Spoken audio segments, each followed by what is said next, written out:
तो hello and नमस्कार, मैं रुद्र दिवाकर पांडे बहुत बहुत स्वागत करता हूं आपका अपने YouTube channel Rudra online class में। यह वीडियो बहुत ज़्यादा इम्पॉर्टेंट होने वाली है और वीडियो में बताए गए हर क्वेश्चन आपकी बोर्ड एग्ज़ाम के लिए बहुत ज़्यादा इम्पॉर्टेंट है।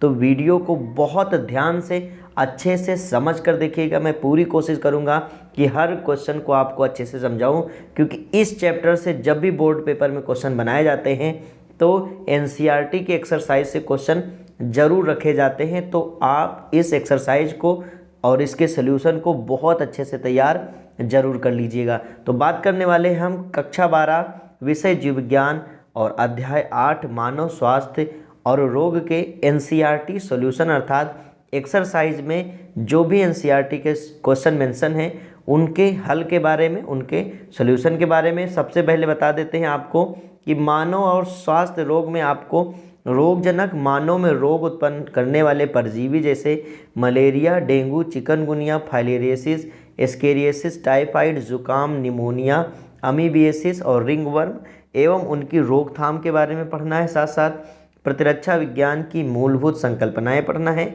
टीका पढ़ना है, कैंसर, एचआईवी और एड्स तथा साथ साथ में यौनावस्था व नशीले पदार्थ ड्रग एल्कोहल का कुप्रयोग आपको इस चैप्टर में पढ़ना है। तो यह था आपका सिलेबस। अब एनसीईआरटी में जो बुक में सबसे पहला क्वेश्चन दिया गया है उस पर बात कर लेते हैं। तो पहला क्वेश्चन है, कौन से विभिन्न जन स्वास्थ्य उपाय हैं जिनसे आप संक्रामक रोगों के विरुद्ध रक्षा उपायों के रूप में सुझाएंगे। देखिए बहुत ज़्यादा इम्पॉर्टेंट क्वेश्चन है। तो हम लिखेंगे इसका आंसर, संक्रामक रोगों के विरुद्ध रक्षा उपायों के रूप में जन स्वास्थ्य के उपाय निम्नलिखित हैं। जैसे नंबर 1, संक्रामक रोगों के बारे में लोगों को शिक्षित करना चाहिए।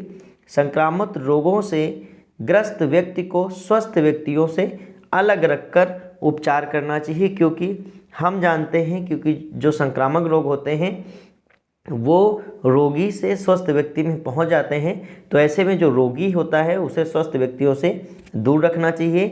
कीट जनित रोगों की रक्षा हेतु कीटनाशकों का उपाय करना चाहिए। खास करके घरेलू मक्खी और जो मच्छर होते हैं इनसे अधिक रोग फैलते हैं, तो कीटनाशक का उपाय करके इनको मार देना चाहिए या इनको समाप्त कर देना चाहिए। पूरी तरीके से अपने आसपास सफाई रखना चाहिए जिससे कि ये रोग वाहक रोग को ना फैला सकें। आगे बात करें अगर तो संक्रामक रोगों के वाहक जैसे मच्छर को नष्ट कर देना चाहिए। टीकाकरण भी इसका बेस्ट उपाय हो सकता है। जैसे कुछ रोगों डिप्थीरिया, चेचक, टिटेनस आदि के टीके विकसित किए गए हैं जिन्हें सरकार मुफ्त में टीकाकरण कार्यक्रम चलाकर लगाती है। इन टीकों को समय समय पर लगाकर रोगों से बचाव किया जा सकता है। और टीका संबंधित जो भी छोटे बच्चे होते हैं उनके लिए ज़रूरी टीके व इन रोगों से जैसे टिटनेस का टीका लगाया जाता है, टिटनेस के लिए इंजेक्शन लगाए जाते हैं, रेबीज के लिए इंजेक्शन लगाए जाते हैं। तो इनका समुचित ध्यान होना बहुत ज़्यादा ज़रूरी होता है।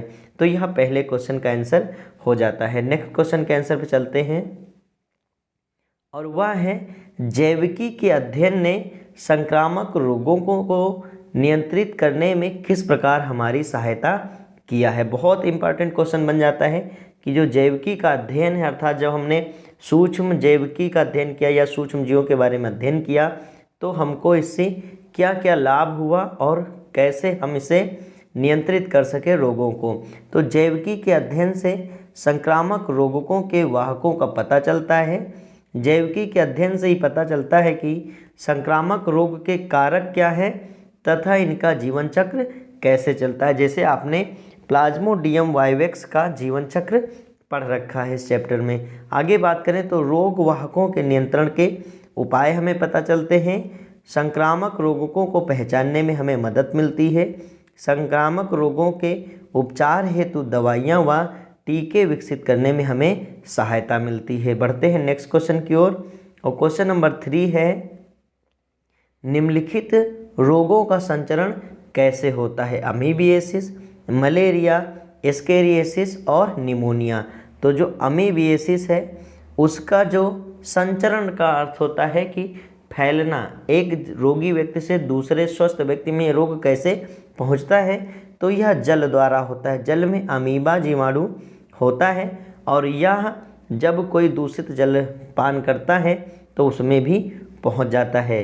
जो मलेरिया रोग है वह मादा एनाफ्लीज मच्छर के द्वारा फैलता है और एस्केरियासिस है जो संक्रमित जल व मिट्टी के द्वारा होता है और निमोनिया जो है वो वायु द्वारा होता है। नेक्स्ट क्वेश्चन जो है क्वेश्चन नंबर 4, जलवाहित रोगों के रोकथाम के लिए आप क्या उपाय अपनाएंगे। सबसे पहले क्वेश्चन समझिए कि जल से जलवाहक होता है ऐसे रोगों का, तो इनके रोकथाम के लिए कौन से उपाय अपनाएंगे। तो सबसे पहले तो जो भी जल पान करेंगे या जल पिएंगे वो बहुत स्वच्छ होना चाहिए और आसपास सफाई होना चाहिए। तो जलाशयों की नियंत्रित देखभाल व साफ सफाई, कीटनाशकों का छिड़काव करके, टाइफाइड व हैजा के टीके लगा करके, क्योंकि टाइफाइड और हैजा रोग जो होते हैं वह दूषित जल से अधिक फैलते हैं। मच्छर का नियंत्रण उपाय करके, जल को उबाल कर व छान कर पीना चाहिए। आजकल तो इसके लिए बहुत सारी फ़िल्टर मशीन आ चुकी हैं जल को फ़िल्टर करने के लिए। उचित जल निकास होना चाहिए, घर से जो जल का निकास है वो बहुत उचित होना चाहिए। घर से जो बाहर नालियाँ हैं वो भी उचित व्यवस्थित होना चाहिए और नालियों में बहुत देर तक या नालियों के गड्ढे में बहुत अधिक समय तक जल का ठहराव नहीं होना चाहिए, क्योंकि ऐसे में जो मच्छर हैं वो बढ़ जाते हैं और गंदगी भी बढ़ जाती है। आगे क्वेश्चन नंबर 5 पे चलते हैं और वह है डीएनए वैक्सीन के संदर्भ में उपयुक्त जीन के अर्थ के बारे में अपने अध्याय से चर्चा कीजिए। तो डीएनए वैक्सीन के संदर्भ में उपयुक्त जीन का तात्पर्य यह है कि उपयुक्त जीन इम्यूनोजेनिक प्रोटीन के निर्माण को नियंत्रित करने वाला एक विशिष्ट डीएनए खंड होता है। इस जीन का क्लोनीकरण करके अर्थात कई क्लोन्स बना करके वाहक के साथ जोड़ करके किसी व्यक्ति में प्रवेश कराया जाता है, जिससे वह व्यक्ति किसी रोग विशेष से प्रतिरक्षित हो जाता है। यह टीकाकरण में आपने देखा होगा कि जब वैक्सीन का निर्माण कराया जाता है तो ऐसी प्रोसेस अपनाई जाती है। नेक्स्ट क्वेश्चन देखते हैं और क्वेश्चन नंबर 6 है प्राथमिक व द्वितीयक लसिकांगों का नाम लिखिए। ये हमने लसिकांग आपको पढ़ाया था तो अच्छे से समझा दिया था और हमने कहा था यह इम्पॉर्टेंट भी है, 1 नंबर में यह क्वेश्चन पूछा जाता है तो इसको आप ज़रूर तैयार कर लीजिए। तो प्राथमिक जो होते हैं वह है बोन मैरो और थाइमस और द्वितीयक जो है वह है स्प्लीन, लसिका पर्व, टॉन्सिल और पेयर्स पेंचो, याद रखिएगा। और क्वेश्चन नंबर 7 पे बढ़ते हैं कि निम्नलिखित जो शब्द हैं या दिए गए शब्दों को पूरा करिए या इनका फुल फॉर्म लिखिए। MALT, CMI, AIDS, NACO और HIV। तो चलिए इनका फुल फॉर्म जान लेते हैं। तो MALT का फुल फॉर्म, ये फुल फॉर्म बहुत ज़्यादा इंपॉर्टेंट है, म्यूकोसल एसोसिएटेड लिम्फोइड टिश्यू होता है। और CMI का अर्थ होता है सेल मेडिएटेड इम्यूनिटी। एड्स का अर्थ होता है या फुल फॉर्म होता है एक्वायर्ड इम्यूनो डिफिशियंसी सिंड्रोम।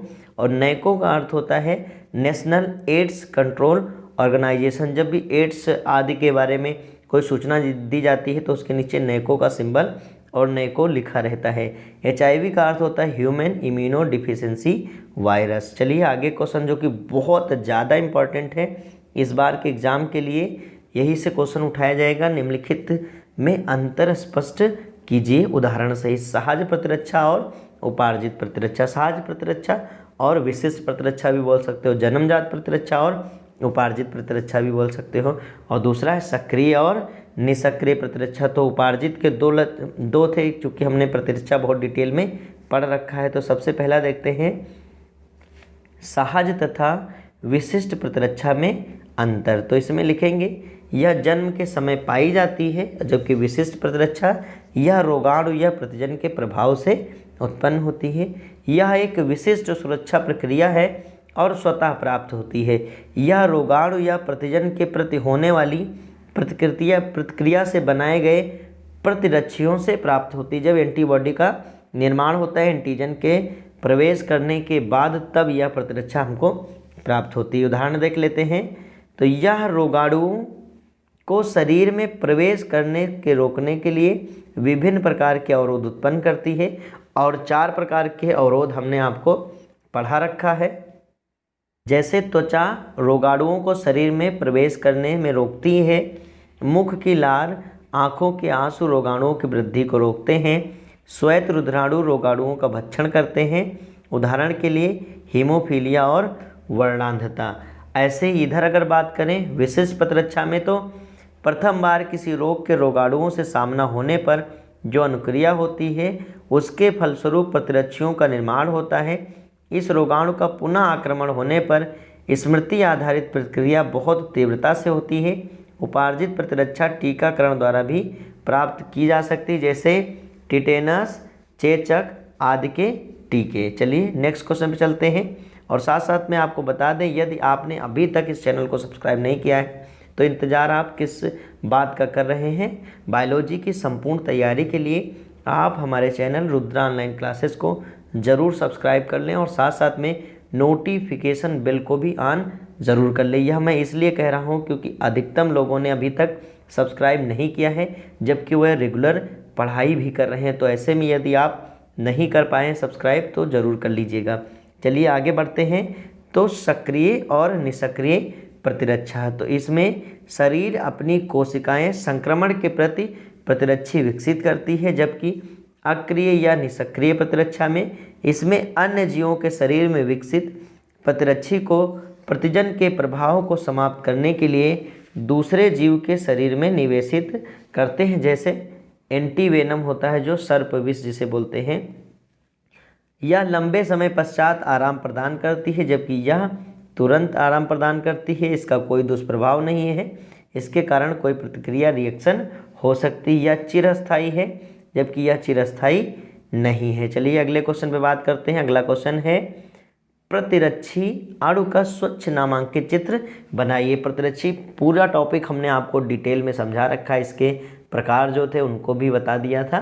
तो इस टॉपिक को आप जा करके हमने इस चैनल पर सभी चैप्टर्स के प्लेलिस्ट भी बना दिया है। और यह मैं इसलिए बता रहा हूँ कि आप यदि चाहें तो स्टार्ट से लेकर के लास्ट तक सारे चैप्टर आप वहीं से पढ़ सकते हैं। उसमें सारे जो वीडियोज आते रहते हैं हम प्लेलिस्ट में ऐड करते चलते हैं। तो इस तरह की संरचना आप पहले समझ चुके हो। इसमें प्रतिजन बंध स्थल होता है, या एनसीईआरटी की बुक में भी दिया गया है। और साथ साथ में इसमें दो श्रृंखलाएं होती हैं, एक छोटी श्रृंखला होती है और एक बड़ी श्रृंखला होती है, जो कि मिल करके कैपिटल वाई की तरह आकार का निर्माण करते हैं। तो आप जा करके प्रतिरक्षी के बारे में पूरा डिटेल पढ़ लीजिएगा। साथ साथ में यदि सिर्फ चित्र बनाने को आता है तो इस तरह का फिगर आप ड्रा कर देंगे। इस फिगर को आप अच्छे से देख लीजिए और इसे ज़रूर बना लीजिएगा। नेक्स्ट क्वेश्चन है क्वेश्चन नंबर 10। वह कौन से विभिन्न मार्ग हैं जिनके द्वारा मानव प्रतिरक्षा न्यूनता HIV का संचरण होता है, अर्थात HIV जो बीमारी है वह कैसे फैलती है। तो सबसे पहला है, यह क्वेश्चन बहुत ज़्यादा इम्पॉर्टेंट है क्योंकि ये पूछा जा सकता है HIV का संचरण कैसे होता है। तो संक्रमित व्यक्ति के यौन संबंध द्वारा, यदि असुरक्षित रूप से यौन संबंध कोई व्यक्ति बनाता है किसी HIV पॉजिटिव महिला या पुरुष के साथ, तो ऐसे में दूसरे साथी को यह बीमारी होने के चांसेस 100% बन जाते हैं। नेक्स्ट है असावधानी के कारण संक्रमित रुधिर चढ़ने से। दूसरा है संक्रमित इंजेक्शन के प्रयोग से, और संक्रमित माता से अपरा द्वारा शिशु में यह हो जाता है। ठीक है, आगे बढ़ते हैं। तो वह कौन सी क्रियाविधि है जिससे एड्स विषाणु संक्रमित व्यक्ति के प्रतिरक्षा तंत्र को ह्रास करता है। बहुत ज़्यादा इम्पॉर्टेंट है कि क्या करता है आखिर HIV वायरस की जो प्रतिरक्षा शक्ति होती है वह कम हो जाती है। तो HIV विषाणु प्रतिरक्षा तंत्र की सहायक T कोशिकाओं पर आक्रमण करता है। इसकी सतह पर उपस्थित GP120 प्रोटीन सहायक T कोशिकाओं की सतह पर CD4 से चिपक जाता है और T कोशिकाओं में प्रवेश कर जाता है। इसको हमने चैप्टर पढ़ाते समय भी अच्छे से समझाया था। HIV में न्यूक्लिक अम्ल यस होता है। कोशिका के एंजाइम या कोशिका में एंजाइम RNA ट्रांसक्रिप्टेज की सहायता से यह DNA का निर्माण करता है, जो सरलता से T कोशिकाओं के DNA के साथ संयोजन कर लेता है। ऐसी स्थिति में एड्स के विषाणु पूरी तरह सुरक्षित हो जाते हैं। कोई भी दवा इनके विरुद्ध कार्य नहीं कर पाती, क्योंकि उन्हें मारने के लिए प्रयोग की गई दवा सहायक T कोशिकाओं को भी नष्ट कर देती है। कुछ वर्षों तक विषाणु लगभग शांत अवस्था में रहते हैं। रोग के कोई लक्षण दिखाई नहीं पड़ते, परंतु अंदर ही अंदर रोगी का शरीर क्षतिग्रस्त होता जाता है, क्योंकि एचआईवी विषाणु सहायक टी कोशिकाओं के भीतर गुणन करके जब बाहर निकलते हैं तो टी कोशिकाओं में छेद कर देते हैं, जिससे ये नष्ट हो जाती हैं। टी कोशिकाओं की संख्या में कमी से प्रतिरक्षा तंत्र अत्यंत कमजोर होकर निष्क्रिय हो जाता है। रोगी में सामान्य रोग के होने की संभावना अधिक हो जाती है तथा सामान्य रोग भी आसानी से उपचारित नहीं हो पाते हैं। यह अवस्था एड्स कहलाती है, जो कि प्राण घातक होती है। तो ये बहुत ज़्यादा इम्पॉर्टेंट टॉपिक था और इसको अच्छे से तैयार कर लीजिए। नेक्स्ट क्वेश्चन पर बढ़ते हैं और नेक्स्ट क्वेश्चन है, प्रसामान्य कोशिका और कैंसर कोशिका में विभेद या अंतर स्पष्ट कीजिए। तो इसका जीवन काल निश्चित होता है और इसका जीवन काल जो है वो निश्चित नहीं होता है। नियंत्रित कोश का विभाजन होता है, इसमें अनियंत्रित कोश का विभाजन होता है। इसमें अर्बुद नहीं बनती, अर्थात ट्यूमर नहीं बनती है, इसमें ट्यूमर बन जाते हैं। ये एक दूसरे से संबंधित नहीं होती और ये एक दूसरे से संबंधित होती हैं। आगे बात करें, नेक्स्ट क्वेश्चन है, मेटास्टेसिस का क्या अर्थ है, व्याख्या कीजिए। तो ये 1 नंबर में क्वेश्चन आने के चांसेस हैं, इसको ज़रूर तैयार कर लीजिए। मेटास्टेसिस जब कैंसर कोशिकाएं एक ऊतक से दूसरे ऊतक या अंगों में स्थानांतरित होती हैं तो वहाँ द्वितीयक ट्यूमर बनाती हैं। इस प्रक्रिया को मेटास्टेसिस कहते हैं। इस प्रक्रिया में कैंसर कोशिकाएं रुधिर के माध्यम से नए स्थानों पर जाकर नए ट्यूमरों का निर्माण करती हैं। तो ये भी आपको तैयार हो चुका होगा। आगे बढ़ते हैं, नेक्स्ट क्वेश्चन नंबर है 14 कि एल्कोहल और ड्रग के द्वारा होने वाले कुप्रयोग के हानिकारक प्रभावों की सूची बनाइए। इसको भी अच्छे से तैयार कर लीजिएगा। तो नशीले पदार्थ तथा एल्कोहल के कुप्रभाव। नशीले पदार्थ तथा एल्कोहल के अधिक उपयोग से तात्कालिक व दूरगामी प्रभाव होते हैं, जिनमें से कुछ निम्नलिखित हैं। तात्कालिक का मतलब होता है तुरंत और दूरगामी का मतलब होता है इन फ्यूचर, आगे चल करके।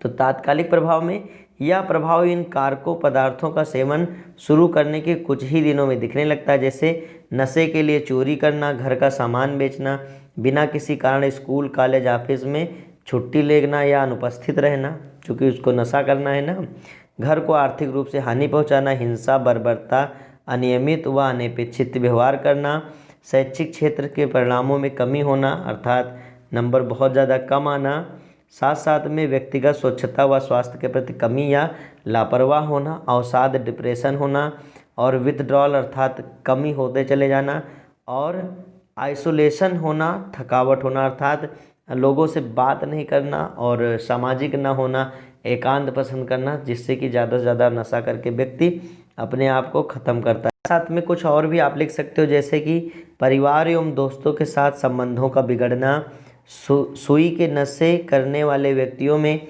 एचआईवी के संक्रमण होने का खतरा होता है, अर्थात बार बार जो इंजेक्शन लेते रहते हैं ऐसे में कोई ना कोई सिरिंज जो है वो संक्रमित हो सकती है, तो इससे बहुत ज़्यादा नुकसान हो सकता है। आगे बात करते हैं कि आगे चल कर के दूरगामी इसका क्या प्रभाव होता है।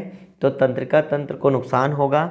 महिलाओं द्वारा अधिक समय तक स्टेरॉइड लेने से उनमें पुरुषों के लक्षण आने लगते हैं या दिखने लगते हैं। गर्भाशय में बच्चे पर कुप्रभाव होता है। शरीर पर बालों की अधिक वृद्धि होना तथा असामान्य मासिक चक्र होना महिलाओं में ऐसा। महिलाओं में भग सेक का अधिक बढ़ जाना, चेहरे पर मुहासों का बढ़ना, पुरुषों में वृषणों का छोटा होना, शुक्राणुओं का कम बनना तथा किडनी का काम सही नहीं करना, साथ साथ में शरीर की वृद्धि का रुक जाना। और आगे आप लिख सकते हो मानसिक और शारीरिक दृढ़ता में कमी आ जाती है। पुरुषों में स्तन बढ़ जाते हैं, गंजापन हो सकता है, प्रोस्टेट ग्रंथि बढ़ जाती है और साथ साथ में नशीले पदार्थ के सेवन से रिस्पायरेटरी फेल्योर हो जाता है, अर्थात जो रुधिर दाब भी बढ़ता है। इस कारण हृदयघात या हृदय फेल्योर भी हो सकता है। तो श्वसन अटैक भी हो सकता है और हार्ट अटैक भी हो सकता है। और साथ साथ में जो सेरेब्रल भाग है अर्थात प्रमस्तिष्क भाग है उसमें भी रुधिर स्राव हो सकता है, जिसके कारण जो है वो ब्रेन हेमरेज हो सकता है, जिससे व्यक्ति कोमा या मृत्यु में जा सकता है। तो ये प्रभाव होते हैं एल्कोहल और ड्रग्स के। चलिए बढ़ते हैं अगले क्वेश्चन की ओर और क्वेश्चन नंबर 15 है कि क्या आप सोचते हैं कि मित्रगण किसी को अल्कोहल ड्रग सेवन के लिए प्रभावित कर सकते हैं? यदि हाँ, तो व्यक्ति ऐसे प्रभावों से अपने आप को कैसे बचा सकते हैं? आपने देखा होगा कि बहुत सारे ऐसे मित्र लोग होते हैं जो खुद तो बुरे होते हैं और दूसरों को भी बुरा बनाना चाहते हैं। तो ऐसे में जो क्वेश्चन पूछा जा रहा है कि आप कैसे बच सकते हैं, तो हाँ मित्रगण, किसी को अल्कोहल व ड्रग सेवन के लिए प्रभावित कर सकते हैं। व्यक्ति निम्न प्रकार से ऐसे प्रभाव से बच सकता है। वह अच्छी संगत में रहे, अर्थात मित्र के चयन में बहुत संकुचित रहे। आप याद रखिएगा, आपकी सफलता जो है वह सबसे ज़्यादा डिपेंड करती है आपकी संगत पर।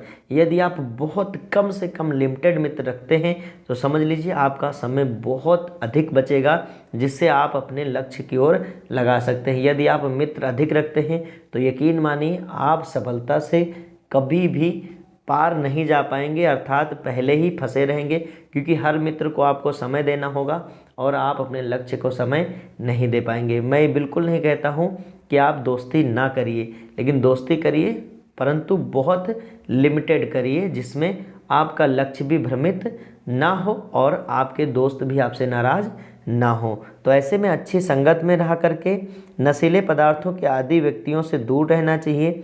किसी भी दबाव में आकर नशीले पदार्थ का सेवन नहीं करना चाहिए। बहुत सारे लोग तो कसम करने लगते हैं कि चलिए आप खाइए पीजिए। ऐसा यदि कोई भी व्यक्ति आपसे व्यवहार करता है तो आप समझ जाइए वह मित्र नहीं है, आपका वह शत्रु है। वह अंदर से कोई घात करना चाहता है, जिससे कि आपका जीवन जो है वो आगे चल करके बर्बाद हो जाए। क्योंकि आप समझते होंगे, जब ये लेसन हमने पढ़ाया था तो आपने देखा था कि ये कितना ज़्यादा नुकसानदायक होते हैं, चाहे वह किसी प्रकार का भी नशा क्यों न हो। साथ साथ में हमें हमेशा सकारात्मक कार्यों में व्यस्त रहना चाहिए, अर्थात जब भी आपको समय मिले आप YouTube पर फालतू की वीडियो देखने के बजाय, किसी कॉमेडी, इंटरटेनमेंट या दुनियादारी की वीडियो देखने के बजाय आप स्टडी रिलेटेड वीडियो देखें। फिजिक्स, केमिस्ट्री, इंग्लिश, हिंदी, इन सब की वीडियोज़ आप देखा करें और जो टॉपिक आपको तैयार न हो उसको अच्छे से तैयार करने का प्रयास करें, जिससे आपका मन इसमें लगा रहेगा। साथ साथ में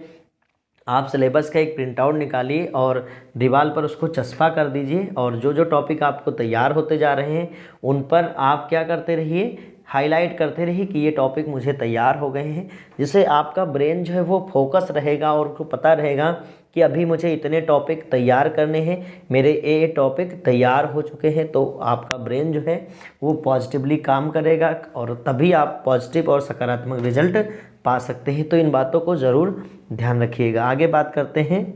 क्वेश्चन नंबर 16 है, ऐसा क्यों है कि व्यक्ति अल्कोहल या ड्रग लेना शुरू कर देते हैं तो उस आदत से छुटकारा पाना कठिन होता है? अपने अध्यापक से आपको चर्चा करना है इस पर कि आखिर जब शुरुआत में नशा करते हैं तो ज़्यादा फर्क नहीं पड़ता, लेकिन बाद में वो उसको छोड़ क्यों नहीं पाते हैं। ऐसा आपने देखा होगा कि शराबी कितना भी कोशिश कर ले लेकिन उसकी शराब छूटती नहीं है। तो क्या कारण होता है?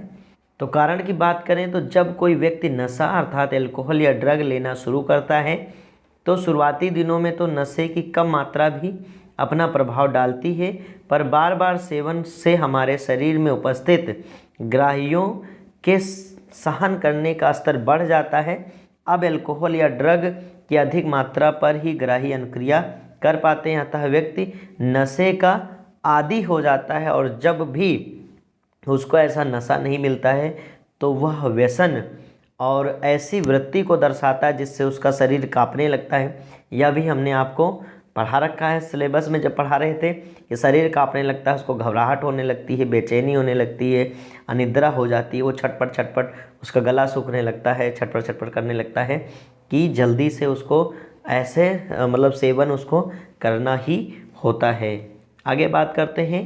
तो क्वेश्चन नंबर है 17, आपके विचार से किशोरों को एल्कोहल या ड्रग के सेवन के लिए क्या प्रेरित करता है और उससे कैसे बच सकते हैं? तो किशोरों से तात्पर्य है आप लोगों के उम्र के जो लोग होते हैं। तो लिखा हुआ है किशोरों को अल्कोहल या ड्रग के सेवन के लिए निम्नलिखित कारण प्रेरित करते हैं, मोटिवेट करते हैं उनको नशा करने के लिए। जैसे किशोरों की प्राकृतिक जिज्ञासा अन्य व्यक्तियों को देखकर किशोरों में नशा करने की जिज्ञासा उत्पन्न करती है।